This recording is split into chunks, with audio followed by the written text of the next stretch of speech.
It's time for your ultimate A to Z guide to Stranger Things Season 2. Relive great moments, meet new characters, and go deep into the mysterious town of Hawkins, Indiana. Oh yeah, there will be spoilers. If you enjoy this video, hit subscribe. Now let's dive right in. A is for arcade, the nostalgia, the banter, the introduction of Mad Max. Season 2 of Stranger Things brilliantly starts at the local arcade and dives right into the mystery as we witness one of Will's visions of the Upside Down. Bob! That's my name. B is for Bob. If you went nuts cheering on Sean Astin and Rudy, well then you have even more to cheer for with Bob in Stranger Things. His intense escape attempt from the Hawkins lab was more exciting than any football scene put on film. C is for cabin. Eleven is confined to a hidden cabin in the woods she shares with Hopper. Old soaps on the TV, bonding, and supernatural tantrums all lead to Eleven's eventual escape as she seeks out her birth mother. There were only 3 rules, Eleven. D is for Demadogs. Dustin's Demadog dart gives a whole new meaning to the phrase man's best friend. The wild beasts roam underground tunnels, salvage on all types of food, and Dart even gets his evil jaws on Dustin's mother's poor cat. E is for Eggos. Popeye has his spinach, Mario has his mushrooms, 11 has her Eggos. If you thought the frozen treats looked delicious in Season 1, then you have to see Hopper's triple-decker Eggo extravaganza from Season 2.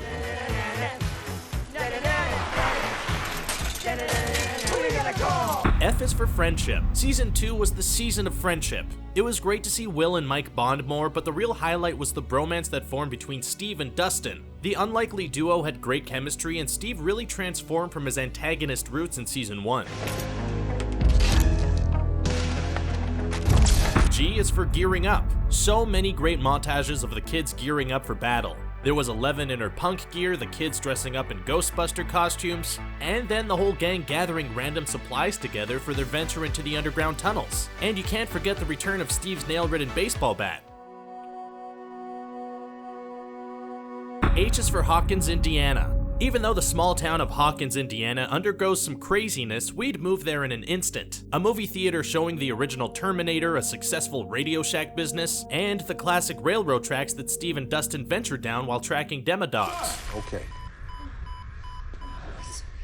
I is for inside his body. Poor Will.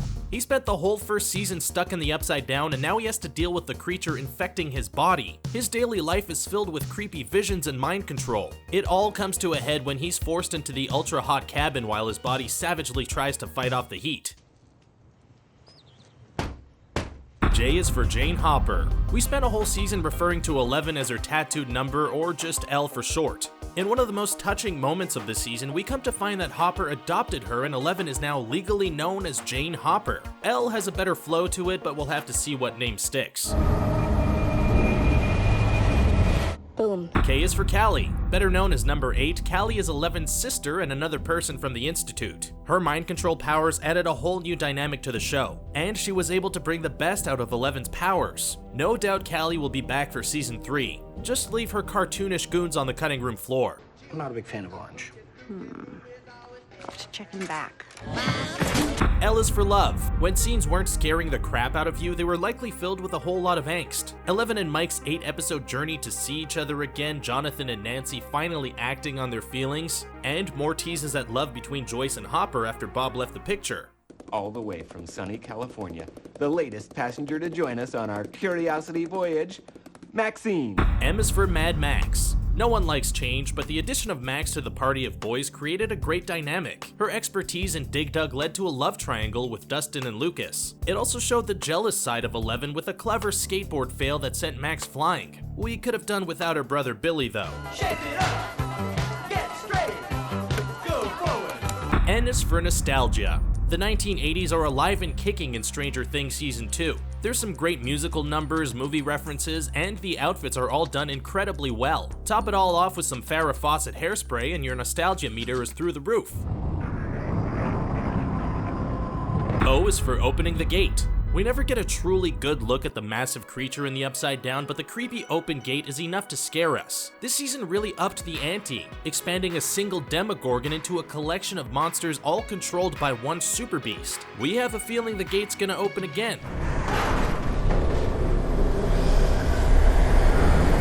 P is for powers. Watch for the bloody noses. Eleven's powers are bigger and better than ever in Season 2. We get a brief glimpse at them during her cabin scenes with Hopper, but things really get crazy during the climactic moments of the season. She manages to levitate in midair as she closes the portal to the Upside Down. Okay, so this mind flamer thing. Flayer, mind flayer. What does it want? Q is for questions. Another season ends and so many questions are left unanswered. Will Callie come to Hawkins to be with 11? Are there other numbers out there? What's next for Mike and 11? Jonathan and Nancy? Steve and Dustin? And is Dr. Papa Brenner still alive? I guess we'll just have to wait for Season 3 to premiere. Fine. These were prize winners, Chief. You should have seen them. For the life of me, I couldn't figure out what happened. And then I remembered. Eugene. R is for rotting pumpkins. Early in Season 2, we got to see Hopper investigate the whole town's field of rotting pumpkins. It was a great foreshadow of what was to come, including Hopper's discovery of the underground tunnels and the living vines that attacked him.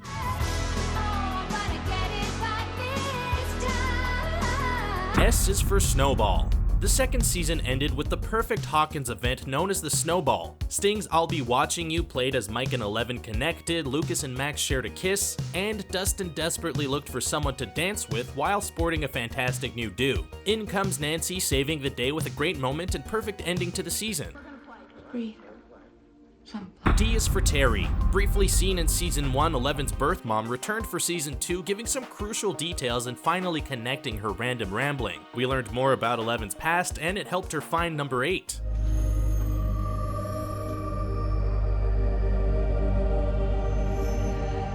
U is for Upside Down. One season later and the Upside Down is just as creepy as before. You know trouble's coming when you start seeing floating particles take over the scene. Even though the gate closed, the final shot of the giant creature overlooking the school showcased there's plenty more of the Upside Down to come.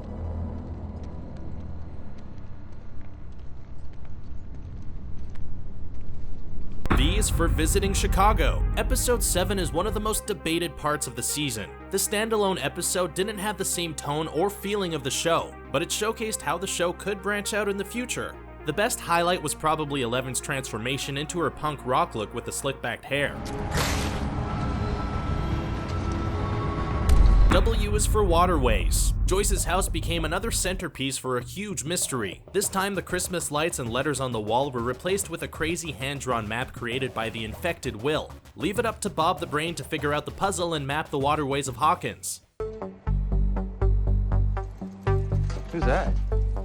X is for Xtra Content. Just as the depressing feeling sunk in when the series ended, you realize that the show producers brilliantly decided to release Beyond Stranger Things, a multi-episode talk show that dives deep into Season 2. All the cast appears in random episodes. There's some audition tapes, funny behind-the-scenes stories, and plenty of ways to extend your obsession with the show. I don't understand. That's fine. Just do not blame her. Y is for Yelling. For 8 episodes, the tension was built up between Mike and 11's huge reunion. One dead Demodog later and the two finally locked gazes. Moments after, Mike realized that Hopper had her the whole time and never told him. This led to a great scene where Mike lashes out at Hopper, screaming and letting his emotions run wild.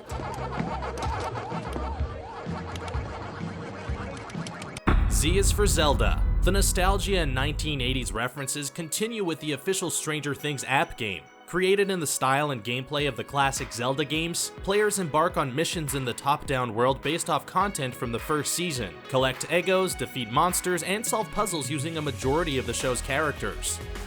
And there you have it. What was your favorite entry on the list? What was your favorite part of Stranger Things Season 2? What do you want to see happen in Season 3? Let us know in the comment section below. Don't forget to like this video, share it, and subscribe to Screen Rant on YouTube so you can stay up to date with our awesome videos.